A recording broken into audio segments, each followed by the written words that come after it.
Bom dia a todos e todas. Fico feliz de ver esse público aqui tão heterogêneo, né? E com esse objetivo principal, que na minha visão, que é a grande contribuição do ICA, é permitir o diálogo entre as diferentes pastas, né? Entre os diferentes temas e instituições do governo brasileiro. Bom, como esse primeiro painel vai contemplar 4 expositores, né, e mais a coordenação. E, bom, com base nesse panorama que foi apresentado pelo Hernan sobre a contribuição do ICA, a proposta agora do evento é a gente apresentar alguns resultados e produtos da cooperação técnica que o ICA desenvolve com seus parceiros, em diferentes painéis. E esse primeiro painel a gente vai estar abordando um tema muito importante, que está na pauta aí da mídia, dos diferentes governos, preocupação, até a ajuda de São Pedro a gente tem que pedir, que é o tema água, né? Então, num panorama mais amplo, né, esse painel vai abordar o tema recursos hídricos, saneamento e infraestrutura. Então, para compor aqui a nossa primeira rodada de debates, eu gostaria de chamar o diretor de Planejamento e Regulação da Secretaria Nacional de Saneamento Ambiental do Ministério das Cidades, nosso colega Hernani Cirico de Miranda.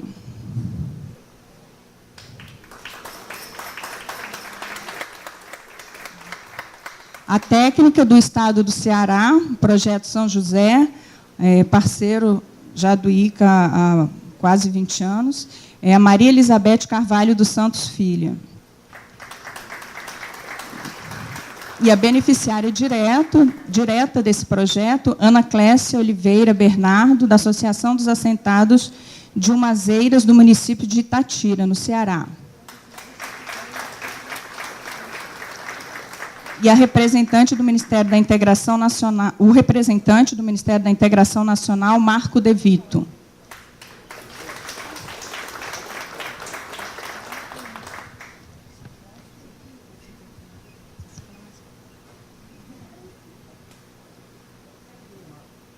Marco está vindo.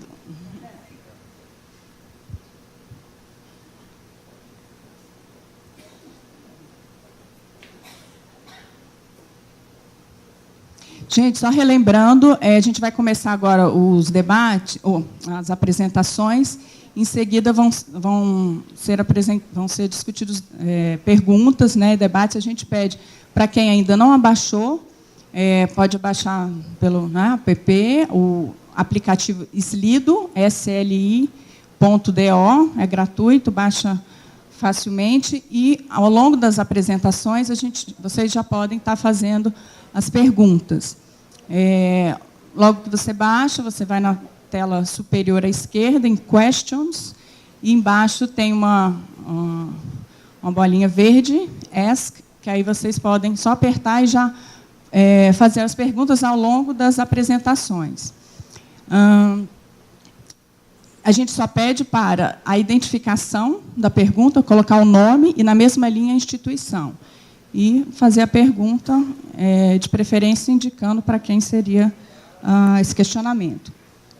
Bom, antes de passar a palavra aqui para as apresentações, eu queria rapidamente apresentar um pouquinho um panorama de algumas ações que o ICA desenvolve na temática de recursos hídricos, saneamento e infraestrutura, porque aqui, em função do tempo, a gente selecionou só algumas experiências, mas a gente já tem uma gama de produtos nessa temática, né, que tem a gestão integrada de recursos hídricos como fio condutor, né, como a relação entre todas essas experiências, né, que é um enfoque que o ICA tem como prioridade. E a partir de uma visão, né, mais ampla de agricultura, né, como já foi abordado aqui, o diálogo entre o rural, o urbano, e uma perspectiva de agricultura mais sustentável, competitiva e inclusiva. Bom, rapidamente aqui, gostaria de citar alguns desses resultados, né, para vocês terem um pouquinho de panorama geral. E, como já foi dito aqui, a gente vai ter outras oportunidades de trocar cartão e conversar entre os parceiros para aprofundar em algum desses produtos, se for o caso. Bom, com o Ministério da Integração Nacional, por meio do programa Interáguas, Foram desenvolvidos alguns planos diretores de agricultura irrigada, a exemplo do Distrito Federal, atualização dos manuais técnicos de proteção e defesa civil. Foi elaborada uma proposta de um programa de capacitação no tema água para o meio rural. Isso são só alguns exemplos. Tá? Com o Ministério das Cidades, além do projeto de reuso que vai ser apresentado, desenvolvemos estudos também no tema de redução de perdas de água, aí ações mais diretas de assistência técnica e capacitação em processo.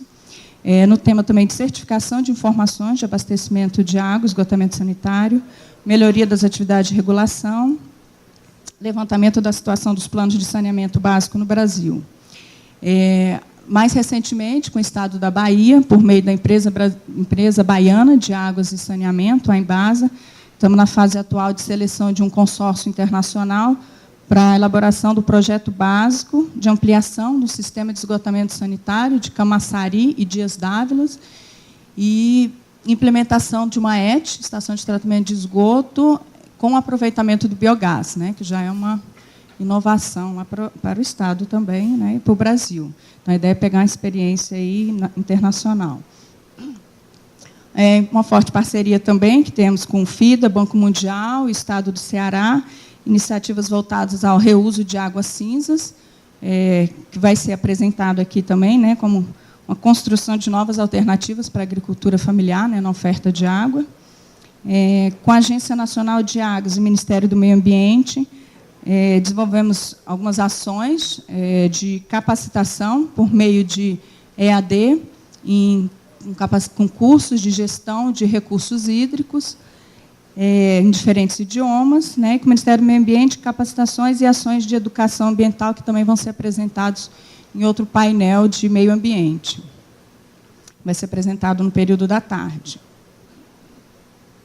Bom, para não extrapolar meu próprio tempo aqui, as 3 experiências, agora entrando aqui, que vão ser apresentadas hoje, 2 são referentes a reuso de água. A primeira trata de reuso de efluente sanitário tratado no Brasil e é uma perspectiva mais ampla de política pública. A segunda experiência, também de reuso, só que é reuso de águas cinzas, já uma experiência mais prática e com foco na agricultura familiar e o contexto, já no contexto rural. E a terceira experiência, com o Ministério da Integração Nacional, no tema de segurança de barragens. Bom, no primeiro tema referente a reuso, né, acho que é um tema super atual aí no nosso contexto aqui da crise hídrica, no DF a gente está vivendo essa realidade, né, já com racionamento. Estamos torcendo aí para subir o nível dos reservatórios, né? Ontem o descoberto já estava com quase 10%, e Santa Maria com quase 23% do volume útil, né? Então, cada gotinho que cai aí, a gente vai torcendo para ampliar aí essa capacidade, né, do reservatório. Aqui no DF a gente já está falando também em reuso de água, né, no Lago Paranoá.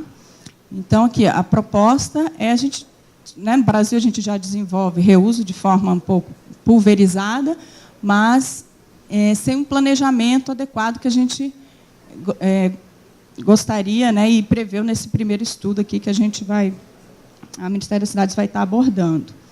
Esse primeiro estudo é um resultado de uma cooperação do ICA com o Ministério das Cidades, por meio do programa Interáguas, com o programa do Acordo de Empréstimo com o Banco Mundial, e a Secretaria Nacional de Saneamento é o executor desse programa.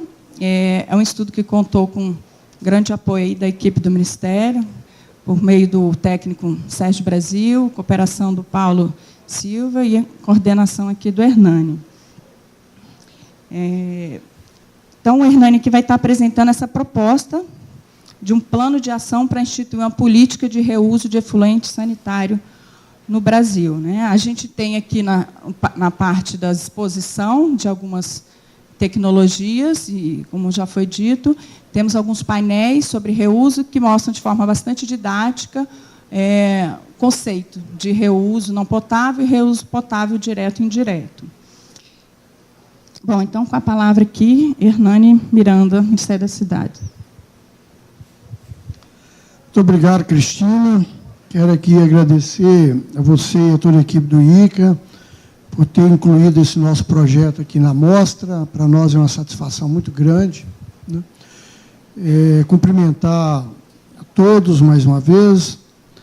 Esse trabalho que a gente está fazendo no programa Interáguas, ele tem o objetivo principal de subsidiar, em especial o governo brasileiro, mas também os entes subnacionais, os prestadores de serviços, os usuários de água de reuso, para a gente implantar no Brasil uma política de reuso de água, neste caso aqui, focado no reuso da água de efluentes sanitários tratados. Esse é o foco do trabalho. Nós não temos, no governo federal, estudos aprofundados recentes sobre esse assunto, né? E tivemos a oportunidade, então, de, em parceria com o ICA, contratar esse trabalho, que está em desenvolvimento, não está concluído ainda, né? Dentro do governo federal, é um tema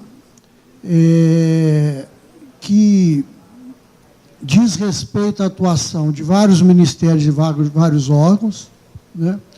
Nós, do Ministério das Cidades, temos a competência da Política Nacional de Saneamento Básico. Como o reuso é o reuso de efluente sanitário tratado, nós estamos liderando o estudo, mas contamos com parceria de vários outros ministérios e órgãos do governo federal, como é o caso da ANA, do Ministério do Meio Ambiente, Ministério da Integração Nacional, Ministério da Agricultura. Temos convidado muitos parceiros externos ao governo, como é o caso do pessoal da indústria, da CNI, o pessoal das universidades também tem participado conosco nessa discussão, né, para que a gente possa, ao final dos trabalhos, ter o subsídio necessário para instituir essa política no Brasil, né? Nós temos uma necessidade, em especial, de trabalhar alguns focos principais.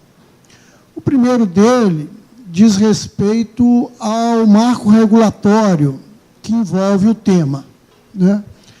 Então, nós estamos nos debruçando, por intermédio da consultoria contratada, nas experiências internacionais, na realidade regulatória sobre o reuso fora do Brasil, e estamos também nos debruçando sobre o que existe no Brasil de regulamento legal, de normativos sublegais, que envolve esse tema.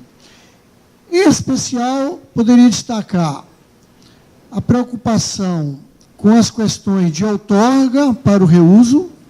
Isso envolve a gestão de recursos hídricos, tanto aquela de competência federal como de competência também dos estados.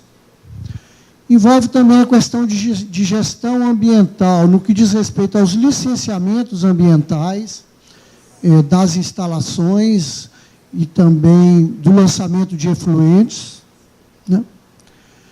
Temos também, no campo do próprio saneamento básico, a gestão do serviço de saneamento regulamentada pela Lei 11.445, porque o reuso passa a ser um serviço incorporado aos serviços já existentes de esgotamento sanitário, né? E ele agrega um complemento a esta prestação de serviço, que, evidentemente, tem interferência direta com o atendimento aos usuários, às cidades brasileiras, e tem necessidade de regulamentação do ponto de vista das políticas de investimento, do ponto de vista dos custos envolvidos com essa prestação de serviço e a sua relação com o serviço de água e esgoto, e também com a cobrança dessa água de reuso e o seu retorno para a planilha, digamos assim, geral do serviço. Ela agrega valor, portanto, há um potencial de ampliar a receita dos prestadores de serviço, beneficiando, inclusive, os usuários, com um compartilhamento aí dos benefícios gerados.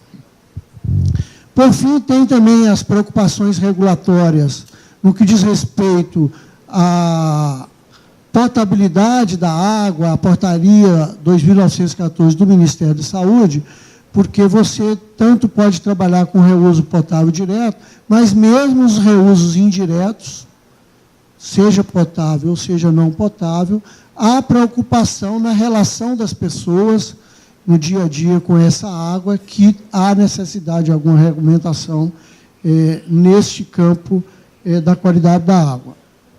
E, por fim, para dar mais um destaque na questão regulatória, tem a questão dos parâmetros de reuso. O Brasil não tem normatizado, nem em norma da Associação Brasileira de Normas Técnicas, a ABNT, e nem em resoluções do CONAMA ou do CNRH, quais são os parâmetros de reuso da água para a agricultura, para a indústria, para o reuso potável, né, que possa ser utilizados de forma geral no país e de forma específica de acordo com os diversos usos que possam ser feitos dessa água. Não há esses parâmetros normatizados no Brasil, e a ideia é que esse estudo traga uma proposta nesse sentido para a gente debater com os órgãos de gestão de recursos hídricos e os órgãos de gestão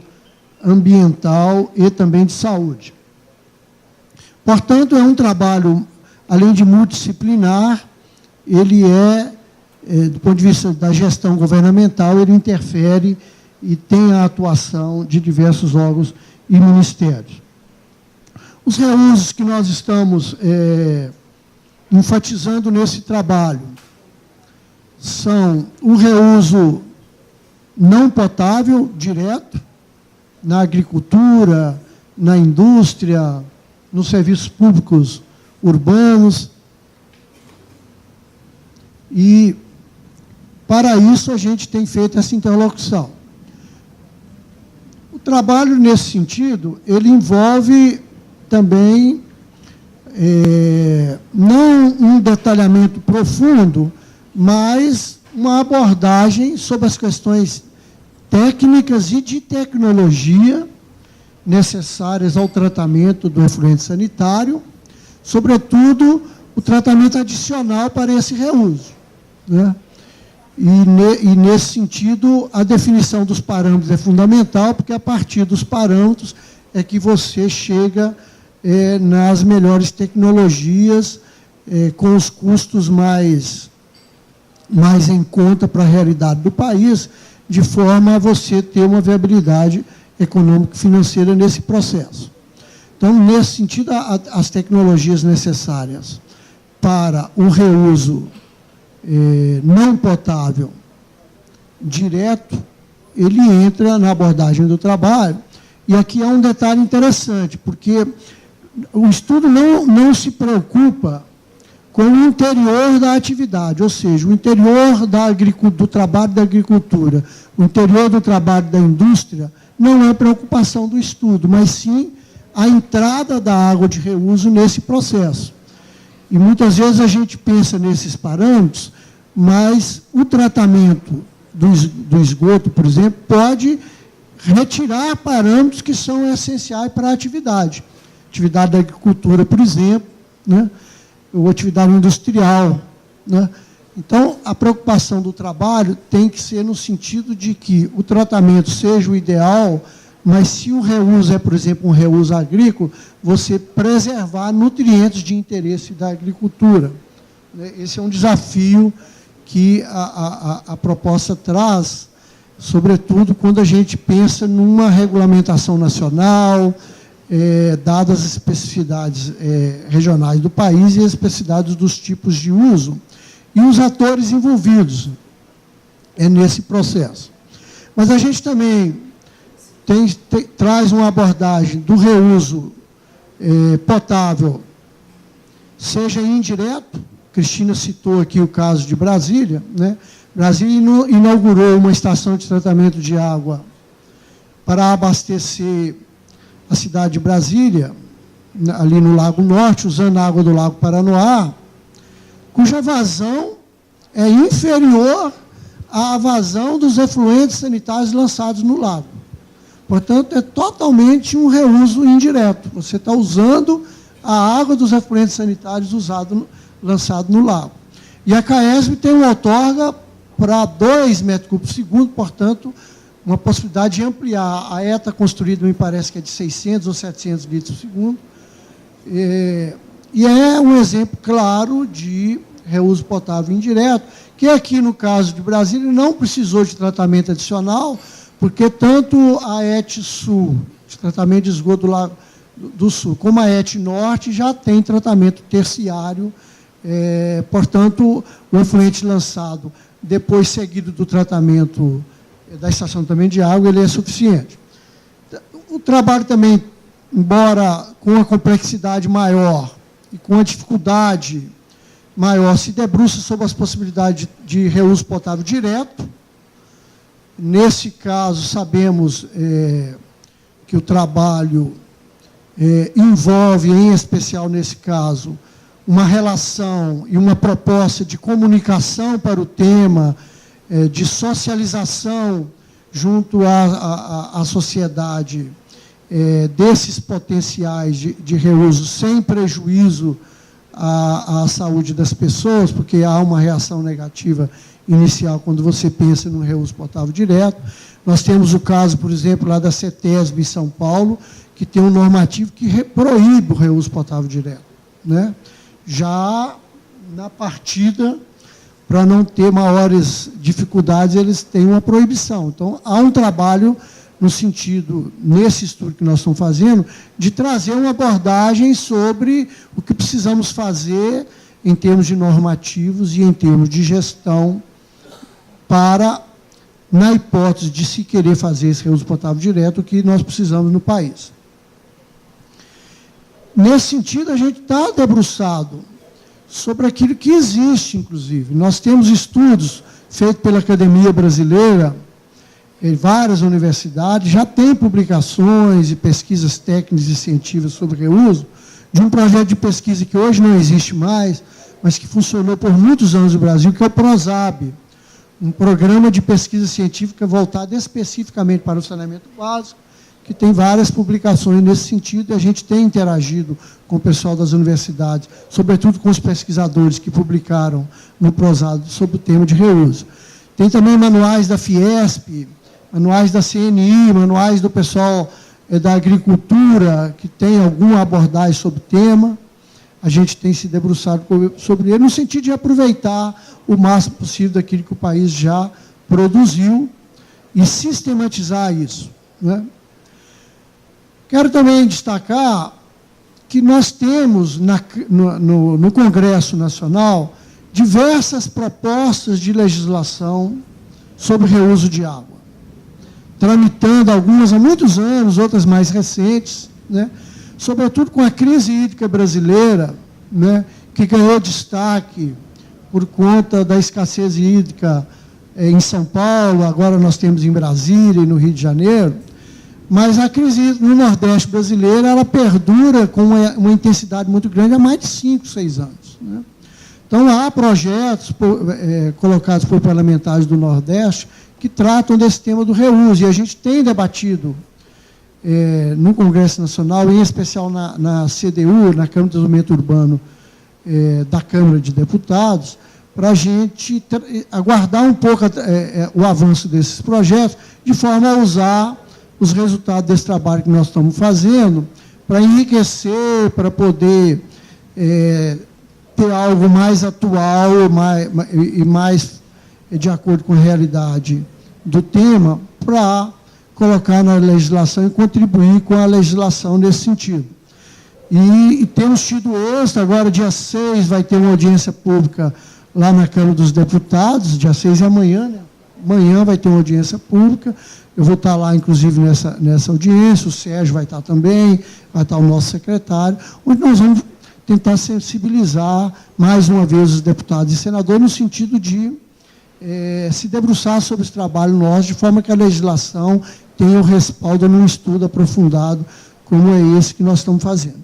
E aí, para dar um último destaque, o meu tempo já encerrou, Eu quero dizer que o trabalho que nós vamos fazer traz também uma abordagem sobre uma avaliação de demanda e oferta do reuso, de tal forma a gente identificar o potencial de reuso associado não a uma panaceia de que reuso tem que ser feito a qualquer custo, mas a uma realidade, sobretudo, que interage com o tema da conservação da água, né? Você tem que aplicar o reuso, mas focado também no tema da conservação da água, de tal forma você não fazer reuso desnecessário nesse tema. E aí, a questão dos investimentos necessários, né?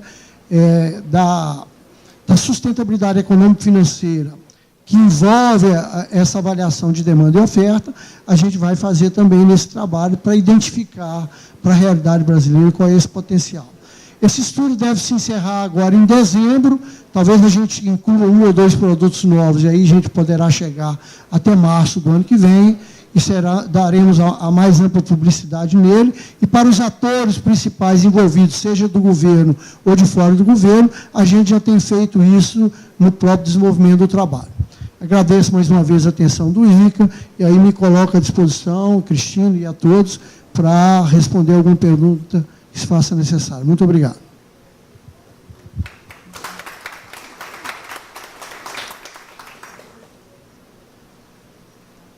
Obrigada, Hernani. Cumpriu aqui o tempo. Muito bem, muito disciplinado também.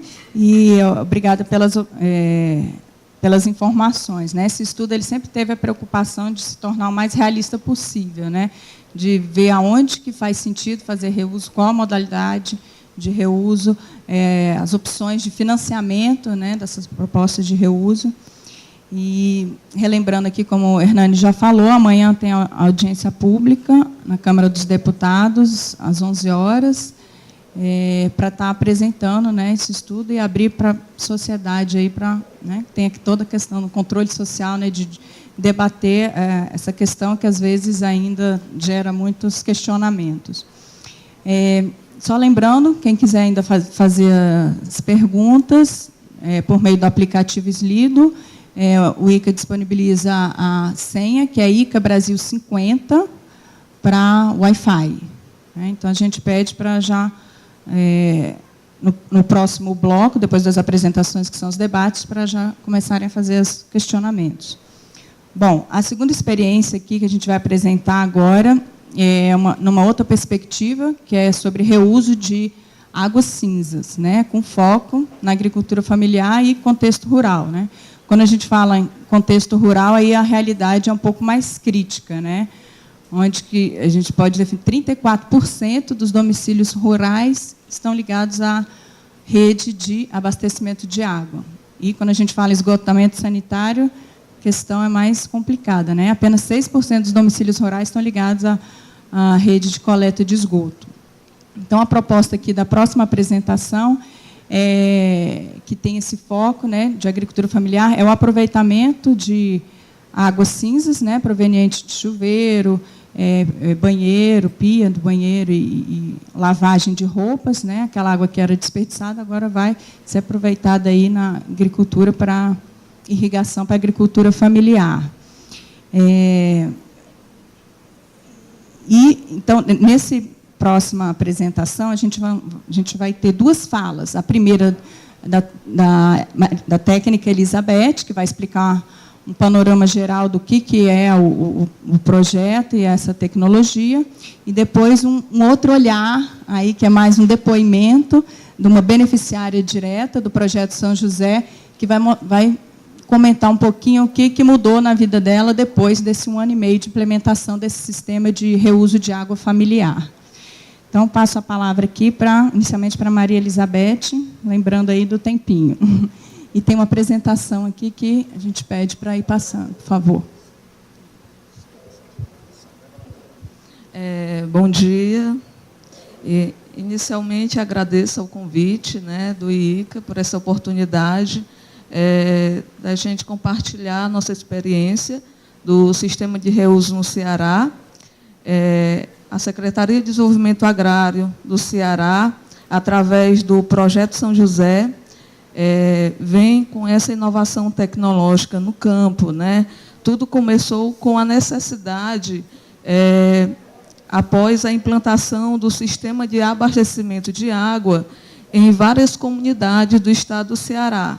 Então, foi observada que águas estavam sendo descartadas, desperdiçadas nos terreiros dessas residências, né? Então, o sistema de reuso ele veio como alternativa para o uso dessa água para fins agrícolas, né? Em uma área de 300 metros quadrados, implantado em cada residência. Ao todo, foram 15 sistemas de reusos implantados, certo? Em 3 comunidades, sendo cada uma beneficiada com 5 sistemas. Foi no município de Cascavel, no Ceará, na comunidade de Cristais, em Itatira, na qual vocês vão ouvir o depoimento, né, da nossa beneficiária. Foram também 5 sistemas implantados, e também em Piquet Carneiro, né? São regiões bem distintas, né? Então, já faz 1 ano e meio dessa implantação, e todo esse sistema está sendo monitorado, tanto em análise de água, solo e alimentos, que o projeto ele contratou um laboratório especializado para fazer essas análises, como também acompanhamento de uma equipe, de uma instituição de pesquisa na área nutricional, né, dessas famílias, para ver o que é que mudou, né, com o consumo desses produtos oriundos desse sistema. E tem todo o acompanhamento social e técnico, porque esse sistema ele não é só uma inovação tecnológica, ele também vem junto com práticas agroecológicas, né? O manejo de compostagem, do minhocário, a produção de humus. Então, a parte de manejo agroecológico, não uso de agrotóxico, também ele veio casado com esse projeto, né? No intuito de esse projeto não ficar em só 300 metros quadrados. Hoje estamos notando que eles tinham outras áreas, e hoje eles já estão fazendo esse manejo nessas outras áreas, né? Expandir, porque o Projeto São José ele vem com o tema de, dentro dos seus projetos, de desenvolvimento rural sustentável. A primeira versão do Projeto São José veio como combate à pobreza. E a gente tem, né, subtende que agora eles já vão para outro patamar, que é o desenvolvimento rural sustentável. Então, aí vocês vão ver foto, pode ir passando, tem 57 slides, né, o tempo é pouco, por isso, mas aí são as fotos do sistema. Nós trouxemos um banner, tem também tipo um protótipo, né, assim, de um filtro, como ele realmente funciona. Tem um banner lá, né, num local lá externo, que vocês vão ver com mais detalhe como é o funcionamento. Aí uma residência onde foi implantado o sistema, a caixa de gordura, aí é o filtro, que tem 5 camadas. Pode ir passando as camadas, aí é o filtro e as suas camadas, né? Então, aí é de baixo para cima. Então, primeiro vem o seixo rolado, é um filtro de 1 metro de profundidade, depois a brita, né? A areia lavada, 50 centímetros de raspa de madeira, e, por último, o humus de minhoca, com a minhoca que é a gigante californiana, né? Então, essa minhoca, o alimento dessa minhoca é água cinza que cai nesse filtro. Então, ela biofertiliza essa água que vai ser irrigada através de um sistema de irrigação por gotejamento, certo? Então, são 2 canteiros, é uma área bem simples, é um sistema bem rústico, né? Então, assim, qualquer comunidade, eles se organizando, eles fazendo mutirão entre eles podem fazer esse sistema tranquilamente, né, com o uso de estacas. Então, a maioria dos materiais já tem nessas comunidades. Então, além de ele reduzir o impacto, né, do ambiental, ele também aproveita essa água para fins agrícolas, porque a gente já está entrando no 6º ano de seca, né? E não tem outra saída. A população está aumentando, os mananciais continuam mesmo ou secando, e a tendência é essa tecnologia do reuso, né? E todas as análises é um projeto financiado junto com o governo do estado do Ceará e o Banco Mundial, né? E o Banco Mundial ele sempre cobra toda essa questão do acompanhamento, do monitoramento, das análises de água, de solo e de alimento, que até agora todos estão dentro dos parâmetros permitidos pela legislação. Então, eles fazem o manejo desse filtro. Esse filtro ele tem um tempo de manejo que é, em média, 1 ano ou 6 meses, vai depender da quantidade de água que passa nesse filtro. Em média, é 500 litros por dia, a capacidade dele. Em 20 minutos, ele já está filtrando a água que iniciou, né, caindo, como vocês viram ali. E é isso, assim, é um sistema bem simples, vocês estão vendo. Essas comunidades, elas estão sendo acompanhadas também por várias instituições de pesquisa, universidade. Ultimamente, a Fiocruz, ela pediu a permissão para fazer análise dessa água, né? Instituição como a Unifol, o UFC, que é a Universidade Federal do Ceará, a Universidade de Fortaleza, eles levam seus alunos, colégios.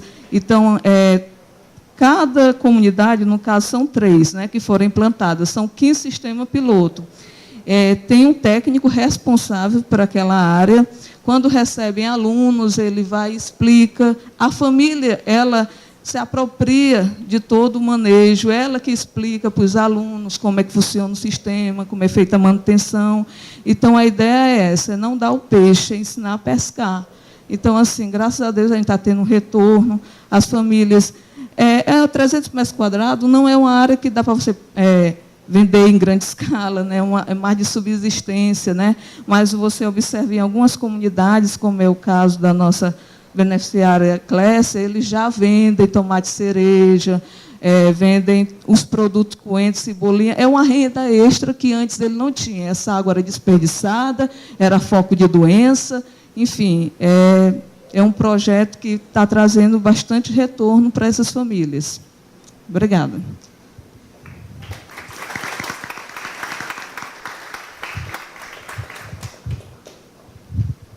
Bom dia. Eu sou uma beneficiária lá do assentamento Marizeiras. Agradecer aqui às meninas o convite que elas fizeram diretamente a mim. Eu disse que ia pensar e dar resposta, ela ficou sempre me cobrando e dizia, agora está tudo ok, não tem como mais desistir. Eu disse, é a minha primeira vez que eu vou entrar no avião. Eu até falei para a minha família ontem, trocando mensagem no WhatsApp, eu falei, eu ganhei um presente de Natal das meninas, porque elas sempre me acompanham, ela, o Gessilei e mais pessoas que aparecem lá em casa. Às vezes a gente está bem tranquila, de repente chega uma pessoa que a gente não sabe nem de onde, aí trocando conversas é muito bom. E assim, a minha vida melhorou demais dentro de 1 ano e meio, porque tudo que eu tinha lá em casa era comprado lá nas feirinhas, na cidade, que vai os alimentos que é cheio de agrotóxico, né? E agora eu não uso isso. As pessoas, quando me verem, eu saio, mais o meu esposo, de moto, aí saio vendendo o cheiro verde, alface, tudo que eu produzo lá, a cerejinha, que para eles lá é uma novidade agora, porque em Fortaleza, os meninos me falando, o preço do quilo dela, o Gessilei me falou que era R$10, e lá eu vendo a R$3, porque as pessoas não têm o conhecimento, mas no futuro eles vão vendo que ela é um alimento de qualidade, né? Aí, então, eu quero agradecer aqui às meninas mais uma vez, e elas estão de parabéns pelo trabalho que elas implantaram lá para nós, e é só isso, que eu não sou muito de falar, não. Obrigada.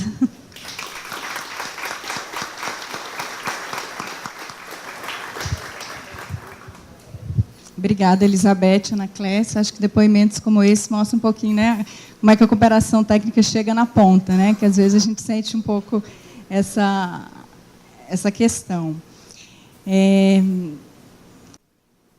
Com relação a essa apresentação, como já foi dito, lá na área de exposição, tem uma maquete, né, de forma bastante didática, aí, produzida aí pelo nosso colega do ICA, o Rodolfo, que mostra um pouquinho essa lógica desse filtro biológico, né, com pedra, brita, areia e humus, né, na parte de cima, no caso, terra. Né? A gente não colocou as minhoquinhas, mas... Bom, o próximo resultado aí da cooperação técnica que a gente vai apresentar nesse painel também é um resultado do programa Interáguas, né, do Acordo de Empréstimo do Banco Mundial, no qual a instituição executora é o Ministério da Integração Nacional, no tema segurança de barragens, que é uma proposta de um plano de ações estratégicas para a reabilitação de mais de 100 barragens, cerca de 140, né, barragens da União, em atendimento à Lei de Segurança de Barragens. Então, com a palavra, Marco De Vito. Bom dia a todos. Obrigado a todos, ao ICA, por poder apresentar esse plano, de que sou orgulhoso de ser o supervisor técnico. O Plano Nacional, o Plano de Ações Estratégicas para a Reabilitação das Barragens da União nasce da necessidade de se adaptar à Lei 12.334 de 2010, que prevê, inclusive, a preparação de um plano de segurança nacional para cada barragem. São, ao todo, 164 barragens eram previstas, que pertenciam ao CODEVASP, DENOX e ao extinto DNOS, Departamento de Obras Nacionais de Saneamento. O projeto se deu dentro do Interáguas, foi contratada uma empresa espanhola, o objetivo, então, que é diagnóstico estrutural, jurídico e fundiário, porque, além de fazer um diagnóstico estrutural das barragens, era necessário também fazer um cadastro de todos os documentos jurídicos fundiários que envolvia a barragem, porque às vezes não se sabia nem de que pertencia a barragem e que operava ela. Essa aqui é uma distribuição geográfica e por operador das barragens, CODEVASP, DENOX e DEONES. Pode ir para frente? A empresa que ganhou a licitação, que foi feita com colaboração com a ICA, foi a Fenosa, que é uma empresa espanhola com grande experiência em barragens na Espanha. Esse é o plano de trabalho, que, na verdade, nasceu tudo bem divididinho, mas, na verdade, quando se operou por motivo logístico, muitas ações se sobrepuseram, então, as ações não se desenrolaram exatamente como está escrito nesse plano, mas fundamentalmente era fazer primeiro um cadastro de todos os documentos disponíveis do ponto de vista jurídico e fundiário, depois fazer umas inspeções técnicas, depois consolidar todas essas informações em mapas fundiários, né? Mapa fundiário, mapa de proteção ambiental, mapa de inundação em caso de rompimento da barragem. Em seguida se procedia à classificação do risco associado ao dano potencial que a barragem oferecia à sociedade. Então, RP05, né? RP04. RP05 é o plano de ações de reabilitação, né? Tudo o que deveria ser feito, inclusive com um possível orçamento das obras que devem ser feitas para poder recuperar a barragem. E depois, no final, tinha o plano de ações de segurança da barragem, que reunia todas as informações e atendia até ao ditames da Lei 12.334. Agora, o que foi feito, né? A primeira etapa é aquela de apresentar qual era o plano de ações. Tenho um pouco tempo, então não sei se pode ir para frente mais rapidamente. Foi preparado. Em particular, foi necessário fazer um estudo acurado das visitas às barragens, porque eram 140 barragens, 164 originalmente. No final foram 140, porque algumas não estavam nem construídas, a gente não sabia.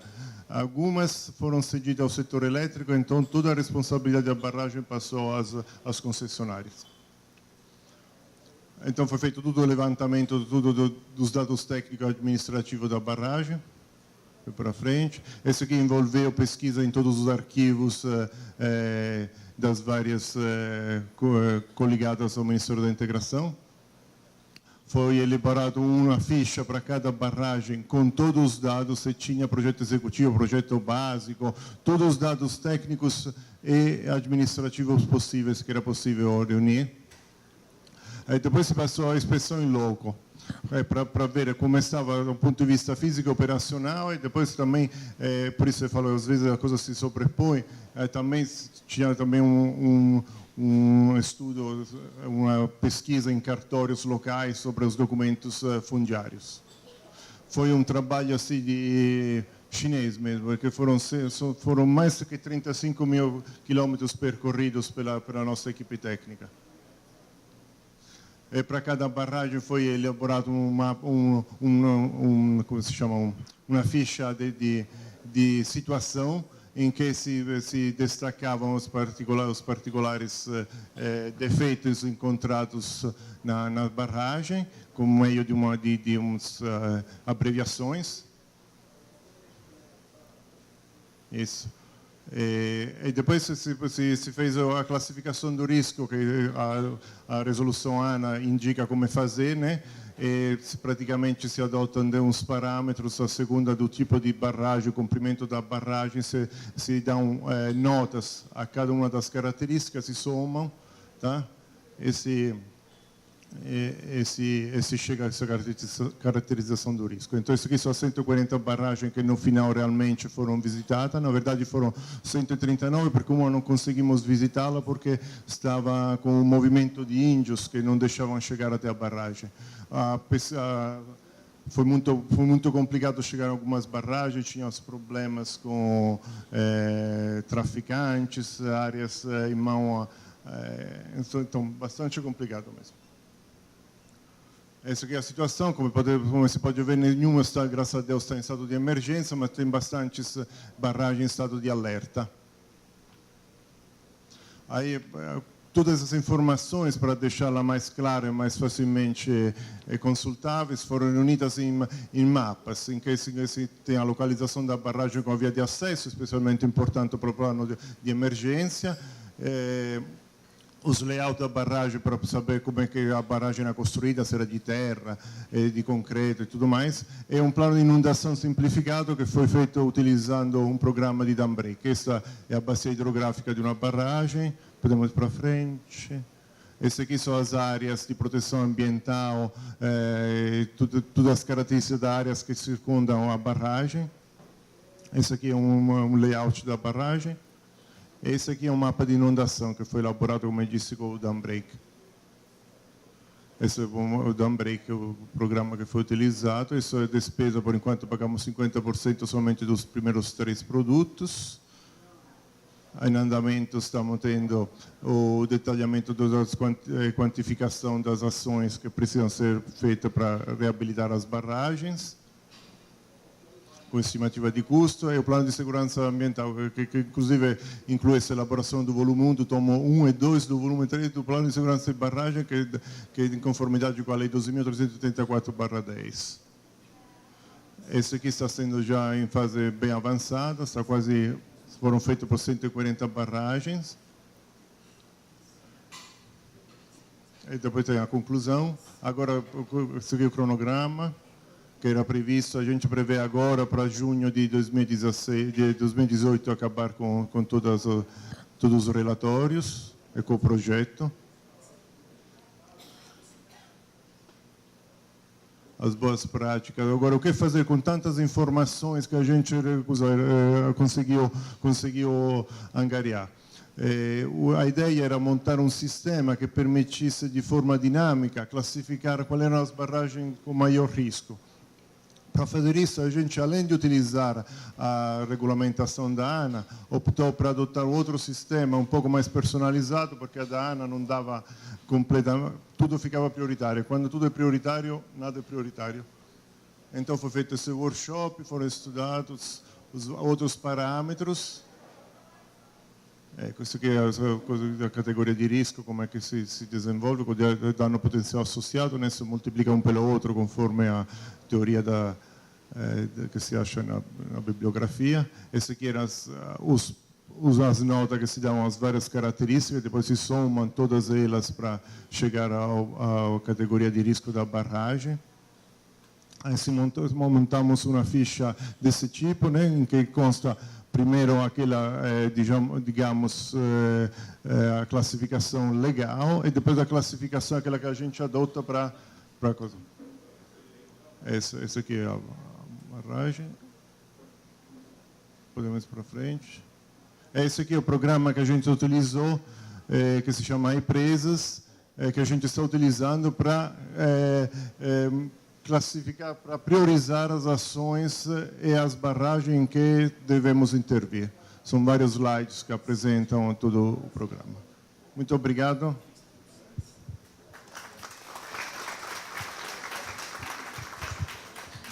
Obrigada, Marco De Vito. É um trabalho realmente com muitos desafios. Fazer diagnóstico de todas essas barragens não é fácil. Gente, agora a gente vai para outra etapa aqui do nosso painel, que são as perguntas. A gente já recebeu diversas perguntas aqui. Bom, inclusive já estão espelhadas aqui na nossa tela. Então, a gente vai tentar aqui fazer as perguntas que tiveram o maior ranqueamento, né, maior votação, e tentar distribuir aqui entre os expositores. Então, a primeira pergunta é do Rodrigo, do IABS, vai para o Hernani, Ministério das Cidades, perguntando se o estudo do Ministério das Cidades contempla as tecnologias sociais utilizadas por pequenos produtores rurais no Nordeste brasileiro. A gente pode fazer um bloco aqui de perguntas, que aí já responde todas de uma vez. Ainda no Ministério das Cidades, a expectativa ou negociações do governo federal para financiamento externo com o objetivo de implementar a política de reuso no Brasil?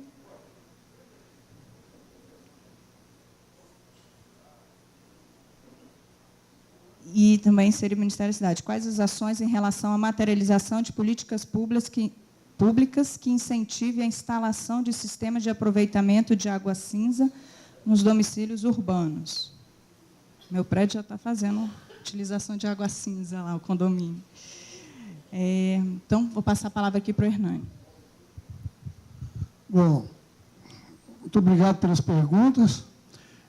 Esse trabalho que nós estamos fazendo, ele inicia, né, um processo de discussão para instituir uma política de reuso, né?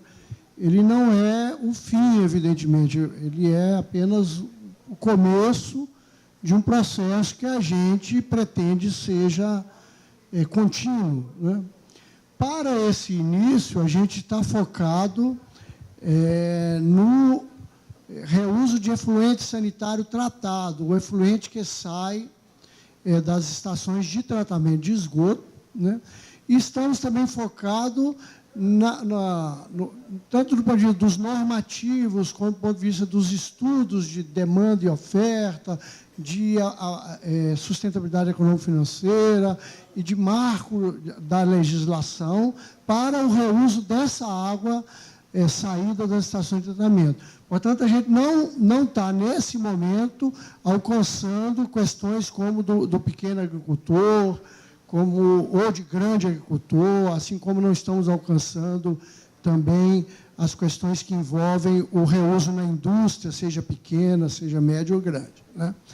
Mas, evidentemente, que se alcança o objetivo, que é instituir a política, isso virá naturalmente na continuidade do processo. Em relação a expectativas de financiamento, o estudo ele traz alternativas que podem ser exploradas para financiamento de uma política de reuso, independente de ser externa ou de recursos internos. Ele traz as alternativas, a abordagem sobre o que precisa ser considerado. Evidentemente que não há nenhuma negociação ainda, porque nós estamos em fase de estudo e de proposta para internalizar, tanto no governo federal, como nos demais governos subnacionais, como nos prestadores de serviço de saneamento, enfim, em todos os agentes, sejam públicos ou sejam privados, que atuam ou que têm o potencial de atuar nessa questão.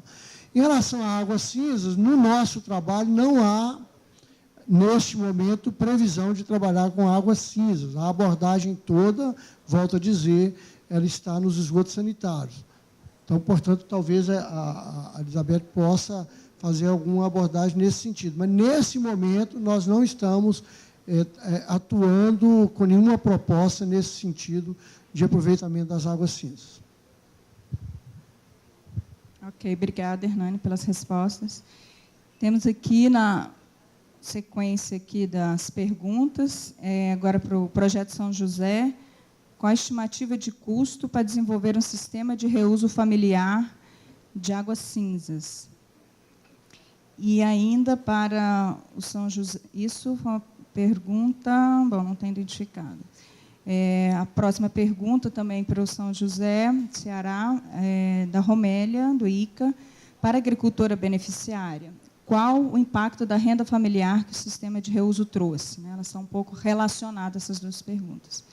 Então, Elizabeth, Ana Clécia. Bom dia. Né? Essa pergunta, assim, sempre, né, as pessoas fazem exatamente por causa do sistema ele ser rústico, né, e tal. Ele vai depender muito da organização daquela comunidade, né? Esse custo aí vai baratear. Em média, ele é por volta de 4.500, 5.000, certo? Por quê? Porque aí vai ter o que? A bomba, né? Vai ter a tela de galinheiro, as estacas, mas isso aí pode ser barateado, eu digo, se eles usar o que eles já têm lá, né? Então, vai depender muito desses materiais que a comunidade dispõe, né? E a beneficiária agora a respeito do custo, né? Impacto.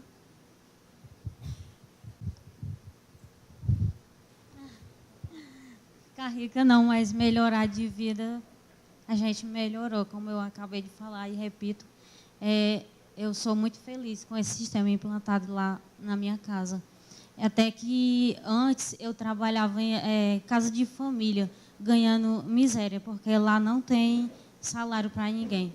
Eu trabalhei 8 meses numa casa de família ganhando R$130.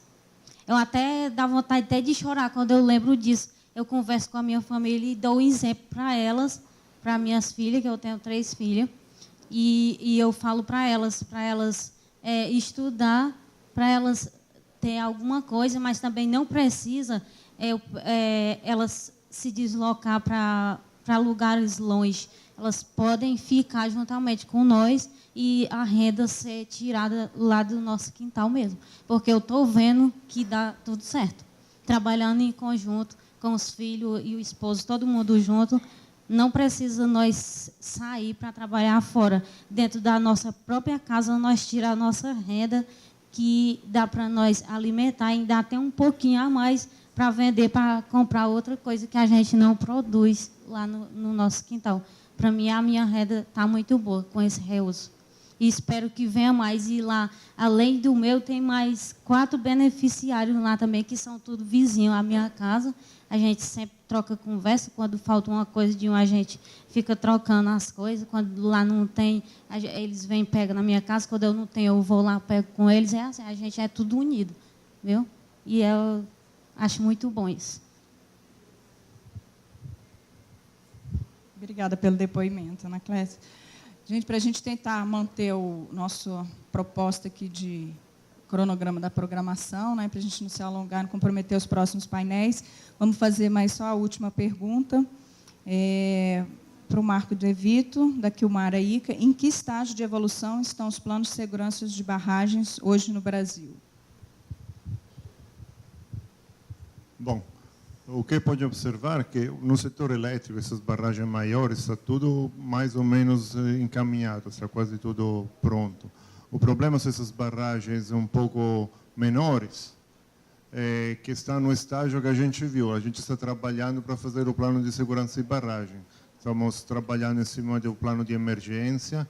Tem muitos empecilhos, porque muitos arquivos, por exemplo, são muito deteriorados, sofreram alagamentos e não foram simplesmente abandonados do jeito que ficou depois da enchente. Então, faltam muitos dados para serem coletados. O que a gente pretende fazer é repassar essas informações para as coligadas, para elas correrem atrás das informações para poder completar todos os documentos previstos no plano de segurança de barragem. Outra coisa que a gente observou, talvez respondendo também a outra pergunta que eu vi depois, é a falta quase absoluta de estudos hidrológicos. Muitas dessas barragens foram construídas de forma empírica, seguindo uns manuais da Universidade do Ceará ou coisa parecida, e não tinha um estudo hidrológico cientificamente comprovado. Então, esse aqui também é, por exemplo, uma das ações que a gente pretende implantar com prioridade. Isso emergiu quando a gente colocou todas as informações dentro daquele sistema iPresas e se viu que realmente o que podia realmente diminuir o risco global de todas as 140 barragens, realmente fazer o estudo hidrológico de muitas delas. Acho que respondi a mais que uma. Marco, está aparecendo mais pergunta aqui do estudo. Do Eitel ICA, qual o principal ponto crítico apresentado no diagnóstico das barragens? Acho que um pouco já respondi, né? Essa falta total de estudos hidrológicos, os documentos, muitos documentos perdidos, falta de projeto básico. Do ponto de vista estrutural, não foi levantados grandíssimos problemas, né? Realmente tem algumas barragens que precisam de uma manutenção, mas o grande problema também é o ponto de vista de fundiário. Muitas áreas a gente chegava nas barragens, o pessoal ficava super desconfiado porque não tem documentos que comprovem propriedade, não foi feita a desapropriação de forma correta, então isso também implica em um certo grau de incerteza. Mas fundamentalmente assim, a falta de documentação, esse foi um grande problema, a falta de projeto executivo, projeto básico, qualquer tipo de projeto ficou ou perdido ou muito difícil de se achar. Sobretudo do projeto de 1950, não tinha nada digitalizado. Então, esses aqui eram os principais problemas. Gente, queria agradecer aqui a disponibilidade, a participação da Ana Clécia, Hernani, Elizabeth, Marco De Vito, que é um pouquinho um panorama assim, bem geral, sem aprofundar. E agora a gente tem a oportunidade, né, em outros espaços, né, para conhecer a mostra, que tem algumas maquetes no tema. E as perguntas que não foram respondidas, a gente vai responder por e-mail, né?